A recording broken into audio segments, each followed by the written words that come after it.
राधे राधे। माँ बाप की बातें और किताबें कभी धोखा नहीं देती। जिंदगी में अहमियत उसे दो जिसमें अहम ना हो। दिल को साफ रखो और सबको माफ करो। देखना जिंदगी हसीन हो जाएगी। हर इंसान के साथ इतनी खूबसूरती से रिश्ता निभाओ कि लोग आपको खोने से डरे, ना कि आप लोगों को खोने से। कुछ कर्म ऐसे होते हैं जिनका कभी कोई प्रायश्चित नहीं होता, उसे कुदरत के नियमानुसार भुगतना ही पड़ता है। अगर रास्ता खूबसूरत है तो पता करें वो किस मंजिल को जाता है, लेकिन अगर मंजिल ही खूबसूरत हो तो कभी भी रास्ते की परवाह ना करें। आपका स्वाभिमान अगर किसी को अभिमान लग रहा है तो लगने दो, क्योंकि जो 2 पल में बदल जाते हैं वो विचार नहीं, वहम कहलाते हैं। भरोसा जितना कीमती होता है, धोखा उतना ही महंगा हो जाता है। कभी फुर्सत में अपनी कमियों पर गौर करना, दूसरों के आईना बनने की ख्वाहिश मिट जाएगी। आपकी अच्छी नियत से ईश्वर खुश होते हैं और दिखावे से इंसान। ये जिंदगी मिली थी किसी के काम आने के लिए, पर वक्त बीत रहा है कागज के टुकड़े कमाने के लिए। रिश्तों को बनाए रखने की सिर्फ एक ही शर्त है, उसमें किसी की कमियां नहीं बल्कि अच्छाइयां देखिए। समय उन्हीं का इंतजार करता है जो उसका सही से इस्तेमाल करना जानते हैं। समय कभी दिखाई नहीं देता, लेकिन बहुत कुछ दिखा जाता है। अकेले ही गुजरती है जिंदगी, क्योंकि लोग तसल्लियां तो देते हैं पर साथ नहीं। पत्थर में बस एक ही कमी है कि वो पिघलता नहीं है, पर एक उसमें खूबी भी है कि वो इंसान की तरह कभी बदलता नहीं है। भरोसा हमेशा उस पर करना चाहिए जो आपकी 3 बातें जान सके: हंसी के पीछे का दर्द, गुस्से के पीछे का प्यार और आपके चुप रहने की वजह। जल्दी जागना हमेशा फायदेमंद ही होता है, चाहे फिर वो नींद से हो या फिर आपके अहम से या फिर बहम से। आप किसी की प्रशंसा चाहे जितनी भी कर लो, लेकिन किसी का अपमान हमेशा सोच समझ कर ही करना, क्योंकि अपमान वो उधार है जो अवसर मिलने पर ब्याज सहित मिलता है। जीवन तो एक ऐसा रंगमंच है जो किरदार को खुद ही पता नहीं होता कि अगला दृश्य क्या है। रिश्तों की चाय में शक्कर जरा माप के रखना चाहिए, क्योंकि फीकी हुई तो स्वाद नहीं आएगा, और अगर ज़्यादा मीठी हुई तो मन भर जाएगा। प्रेम तो सदा माफ़ी मांगना पसंद करता है और अहंकार सदा माफ़ी सुनना। श्री कृष्ण कहते हैं, जो कार्य आज आपको दर्द दे रहा है, कल वही आपकी सबसे बड़ी ताकत बनकर उभरेगा। झोंक दिया हुनर को मेहनत की भट्टी में, कुछ तो काबिल ज़रूर बनेंगे। घर चाहे बड़ा हो या फिर छोटा, वो मायने नहीं रखता, लेकिन उस घर में रहने वाले लोगों के मन में एक दूसरे के प्रति प्यार और सम्मान कितना है, ये मायने रखता है। घर की जिम्मेदारियां निभाते निभाते खुद की खुशी, खुद के सपने सब भूलने पड़ते हैं। अपनी वाणी को हमेशा शुद्ध रखिए, क्योंकि ये संस्कारों की पहली अमानत होती है। अगर धैर्य करोगे तो ज़रूर मिलेगा, और अगर गुरूर करोगे तो गवाओगे। जीवन में हमेशा खुश रहने के लिए सिर्फ एक ही मंत्र है: राधे राधे का चिंतन करो और जीवन की चिंता करना छोड़ दो।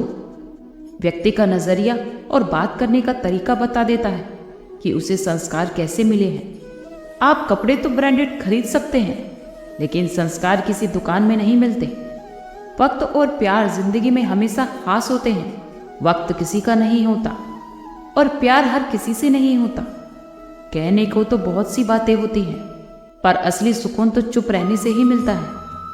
आज के समय की ये सच्चाई है कि ज़रूरत तय करती है कि बोलने का ढंग कहाँ तक मीठा रखना है।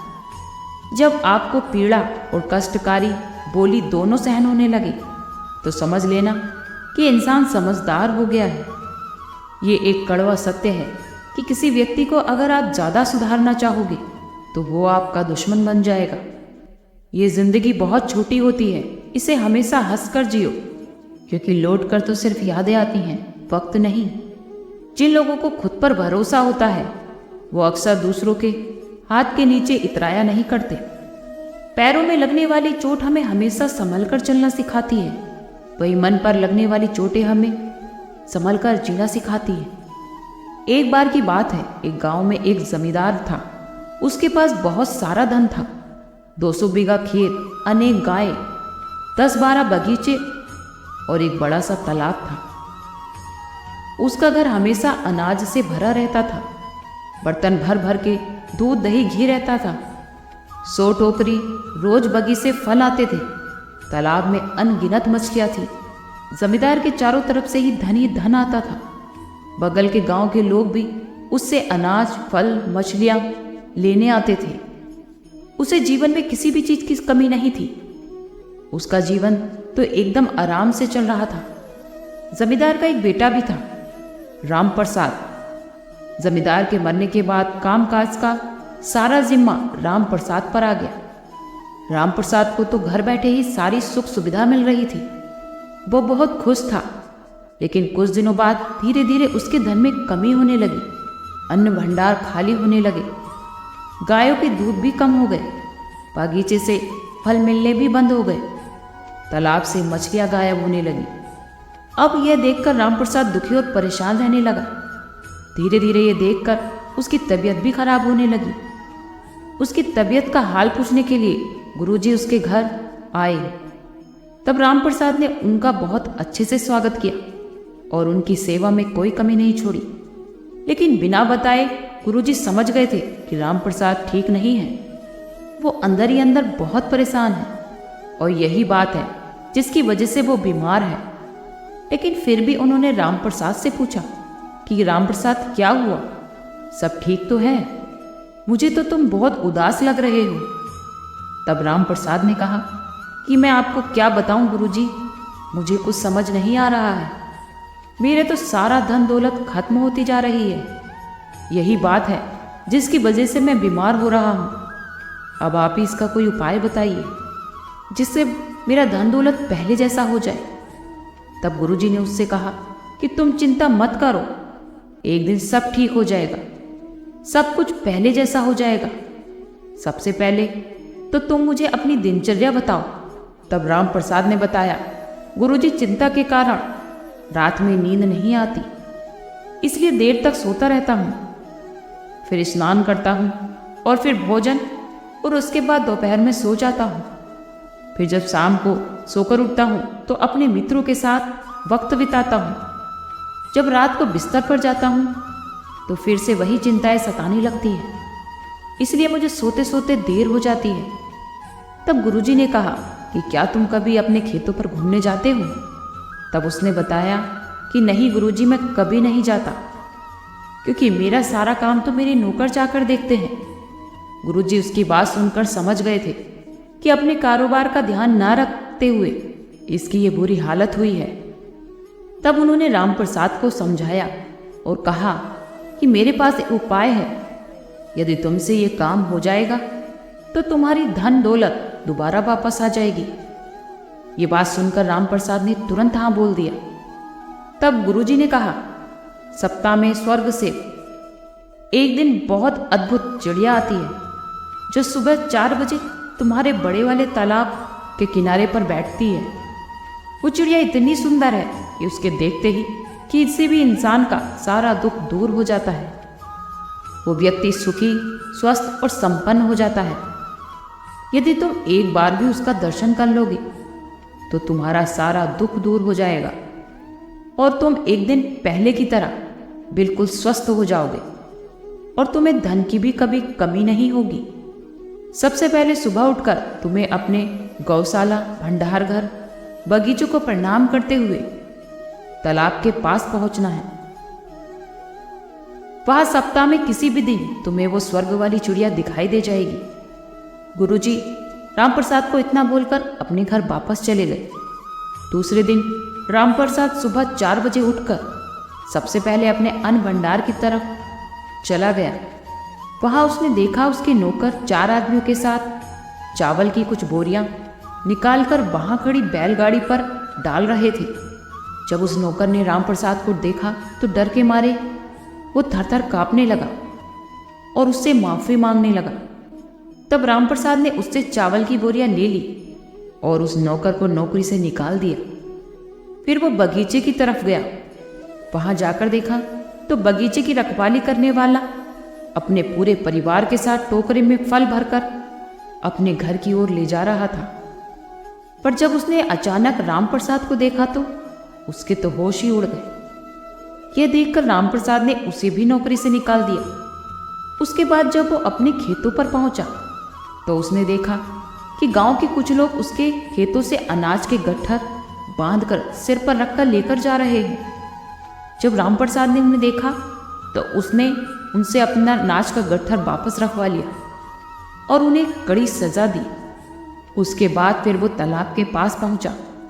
वहां उसने देखा कि कुछ लोग तालाब में जाल डालकर मछलियां पकड़ रहे थे। रामप्रसाद को देखते ही वो जाल छोड़कर भाग गए। फिर रामप्रसाद ने बहुत देर तक उस चिड़िया का इंतजार किया, लेकिन चिड़िया उसे कहीं नहीं दिखी। फिर वह वापस अपने घर आ गया। रामप्रसाद ने अपने पुराने नौकरों को निकालकर नए नौकरों को काम पर रखा। दूसरे दिन वो फिर जब उस अद्भुत चिड़िया देखने निकला तब उसने देखा कि भंडार घर के तो सारे नौकर सो रहे हैं, कोई भी काम नहीं कर रहा है। फिर उसने सबको जगाया और अच्छे से काम करने के लिए कहा और इसी तरह सब जगह घूम घूम कर देखा और सबको अच्छे से काम करने के लिए कहा। तीसरे दिन जब वो फिर से सुबह बाहर निकला तब उसने देखा कि उसके सारे नौकर बड़ी ही लगन से काम कर रहे हैं। कोई भी नौकर आलसपन नहीं दिखा रहा है। लेकिन उस दिन भी वो अद्भुत चिड़िया उसे नहीं दिखाई दी। अब उसके घर काफी दूध, फल और अनाज होने लगा। एक हफ्ते के अंदर ही उसके घर की स्थिति में काफी सुधार आने लगा। फिर से घर हरा भरा हो गया। भंडार घर अनाज से भर गया। गाय अधिक से अधिक दूध देने लगी। खेतों पर फसल लहराने लगी और तालाब में भी मछलियां दिखाई देने लगी। लेकिन उसके बाद भी कोई चिड़िया उसको दिखाई नहीं दी। एक दिन फिर से गुरुजी रामप्रसाद के घर आए। रामप्रसाद ने खुशी खुशी उनका स्वागत किया। इस बार उसके चेहरे पर उदासी नहीं बल्कि वह बहुत खुश था। गुरुजी ने उससे पूछा कि कैसे हो रामप्रसाद, सब कुछ ठीक चल रहा है? और स्वर्ग वाली अद्भुत चिड़िया तुम्हें दिखाई दी? तब रामप्रसाद ने गुरुजी से कहा, नहीं गुरुजी, आपके कहे अनुसार मैं रोज तालाब पर जाता हूँ, लेकिन वो चिड़िया मुझे कहीं दिखाई नहीं दी। तब गुरुजी ने कहा, क्या तुम्हें पहले से ज्यादा अनाज, फल, दूध नहीं मिल रहा? तब रामप्रसाद ने कहा, हाँ गुरुजी, आपने सच कहा, ये सब तो हुआ है। मेरे घर में सभी चीजें पहले से अधिक मात्रा में मुझे मिलने लगी और मुझे थकावट भी महसूस नहीं होती है, बल्कि पहले से ज़्यादा मैं स्फूर्ति महसूस कर रहा हूँ। पर गुरुजी मुझे ये बताइए कि अब तक उस अद्भुत चिड़िया का दर्शन मुझे क्यों नहीं हुआ? क्या मैं वहाँ जाने पर देरी कर देता हूँ? तब गुरुजी ने रामप्रसाद से कहा, देखो रामप्रसाद, मेहनत ही जीवन का अद्भुत चिड़िया है। मेहनत से ही हमें सुख और समृद्धि प्राप्त होती है। अगर तुम इसी तरह मेहनत करते रहोगे तो तुम्हें तुम्हारी मेहनत का फल भी अवश्य मिलेगा। और तुम अगर अपने काम धाम पर ज़्यादा से ज़्यादा ध्यान दोगे तो तुम चारों तरफ से संपन्न रहोगे। कोई भी दुख बीमारी तुम्हारे पास नहीं आएगी और सुबह सुबह जल्दी उठकर सूर्य की पहली किरण लेकर भी तुम्हारा शरीर स्वस्थ रहेगा और ऐसे ही धीरे धीरे तुम्हारे चेहरे पर चमक आ जाएगी। गुरुजी की कही सारी बातें रामप्रसाद को समझ आ रही थी। इस कहानी से हमें यही शिक्षा मिलती है कि हमेशा अपने काम पर ध्यान दें, मेहनत करें, सुबह जल्दी उठकर अपनी सारी जिम्मेदारियों को पूरा करें। आज के लिए इतना ही। कल फिर मिलते हैं एक नई वीडियो के साथ। खुश रहिए, स्वस्थ रहिए।